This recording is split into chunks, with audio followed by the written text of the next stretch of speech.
Bismillahirrahmanirrahim. Assalamualaikum warahmatullahi wabarakatuh. Waalaikumsalam warahmatullahi wabarakatuh. Oke, Anda sekalian, hari ini kita akan belajar teks hikayat. Belajar teks hikayat bukan berarti belajar dari awal, tapi hanya mengarahkan kalian akan membuat teks terbaru nantinya. Tapi sebelum kita mulai pelajaran, lebih baik kita memulainya dengan berdoa dulu. Ketua, silakan pimpin doanya. Duduk, siap. Berdoa mulai. Berdoa selesai. Oke, anak-anak sekalian semuanya hadir? Hadir. Oke, kita langsung saja masuk ke materi hari ini, yaitu teks hikayat. Sebelumnya sebenarnya kita sudah membahas tentang teks hikayat ini ya. Ya, Bu. Nah, apa itu teks hikayat? Teks yang berisikan cerita yang menggunakan bahasa yang tidak diketahui pengarangnya, Bu. Terus Bersifat kerajaan. bersifat istana sentris atau kerajaan. Nah, biasanya teks ini tidak ditemukan lagi zaman sekarang. Berarti teks ini hanya digunakan zaman dahulu dan terus-terusan itu saja yang akan digunakan. Kenapa tidak ada pembaruannya? Sama, karena tidak ada yang diketahui penulisnya dari mana. Nah, kita ketahui sendiri bahwa struktur dari teks hikayat itu ada di lima. Yang pertama ada namanya abstraksi. Yang kedua ada namanya orientasi. Yang kedua, yang ketiga Komplikasi. Yang keempat Resolusi. Yang kelima Koda. Ini sudah dijelaskan di minggu pertemuan kemarin. Abstraksi itu apa? Itu pengenalan awal. Orientasi apa? Sudah masuk awal cerita. Komplikasi itu apa? Adanya masalah atau konflik. Resolusi itu apa? Penyelesaiannya. Koda itu apa? Penutup. Biasanya adanya amanat di dalamnya. Oke, tentang struktur kita sudah selesaikan. Kita masuk ke poin kedua, yaitu tentang unsur. Unsur ada berapa? Dua. Yang pertama, unsur apa saja? Unsur intrinsik Yang pertama intrinsik dan dan ekstrinsik. ekstrinsik. In berarti apa? Di dalam. Kalau kita bahas in di dalam cerita itu ada apa saja di dalam? Tokoh. Tokoh, betul. Alur, latar.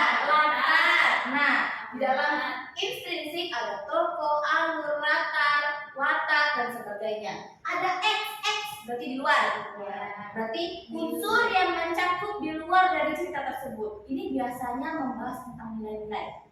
Nilai-nilai apa saja yang ada di dalam sini? Ada sosial. Ada sosial, Moral. ada agama, dan seterusnya. Nah, kita sekarang bedakan antara sosial dan moral. Itu sering bermasalah. Sosial itu gimana? Orang lingkungan terhadap pribadi orang lain. Kalau moral apa? Diri pribadi masing-masing.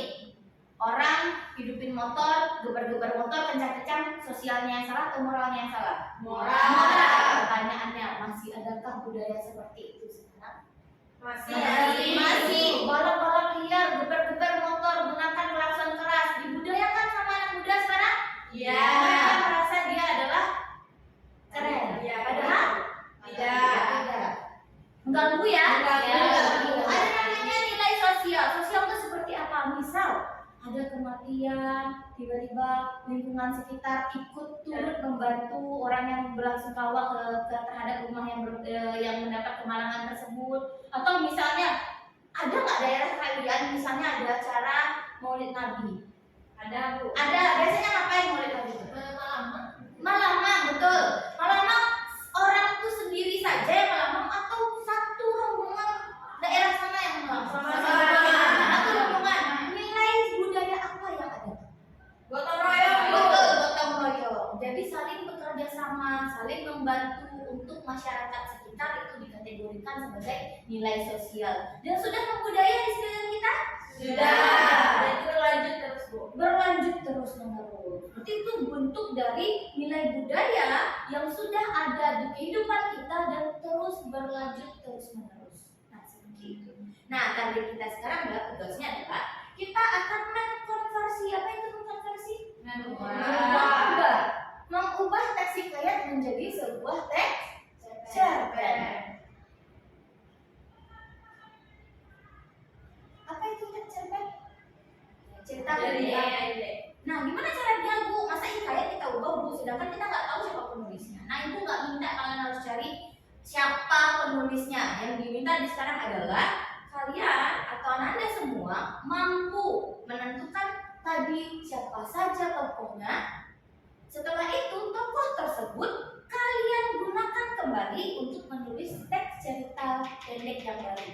Nah, yang perlu kalian garis bawah di sini adalah kalian harus mengangkat kebudayaan sesuai dengan eksplisit yang kita bahas. Contohnya apa tadi? Adanya budaya gotong royong. Ketika adanya kemalangan atau ada malaman misalnya orang bantu atau selawat bulan orang datang ramai-ramai, itu yang kalian angkat. Jadi siapa itu tadi? Ada si miskin, Raja. karena teksnya sudah kalian baca sebelumnya, jadi kalian sudah mengetahui siapa saja tokoh-tokohnya. Ada raja, ada si miskin, ada istrinya. Nah, gunakan tokoh-tokoh tersebut dan ubah menjadi cerpen yang baru dan angkat budaya yang kalian temui di keliling kalian untuk menjadi latar dari cerita tersebut. Paham Anda?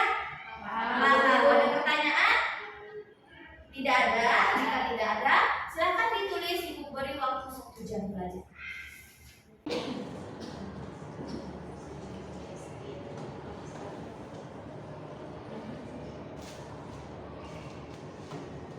Ada yang sekampung di sini misalnya? Ada yang sama-sama orang Padang? Ada Bu. Boleh kalau kalian ragu. Apa ya budaya kita kalau sama tidak ada masalah. Karena sama-sama orang Padang. Ada orang Solo di sini juga? Ada Bu. Iya, Indonesia itu kaya akan budaya. Solo lain lagi budaya. Kerinci lain lagi tuh. Pesisir lain lagi budayanya. Si Junjung lain lagi budayanya. Nah, gunakan budaya yang kalian temukan di daerah kalian itu menjadi sebuah cerita baru dengan tokoh yang ada. Oke? Oke Bu.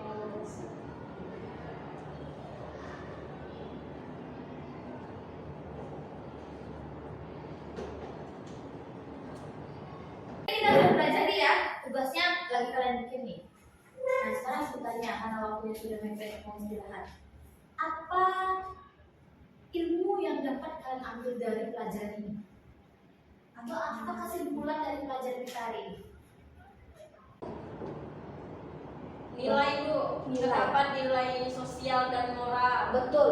Nilai sosial dan moral juga ada di kehidupan sehari-hari. Jadi kita sebagai manusia harus melestarikan budaya tersebut agar dalam kehidupan bermasyarakat akan damai dan nyaman. Jadi jaga dan lestarikan budaya yang kalian miliki, terutama budaya gotong royong tadi.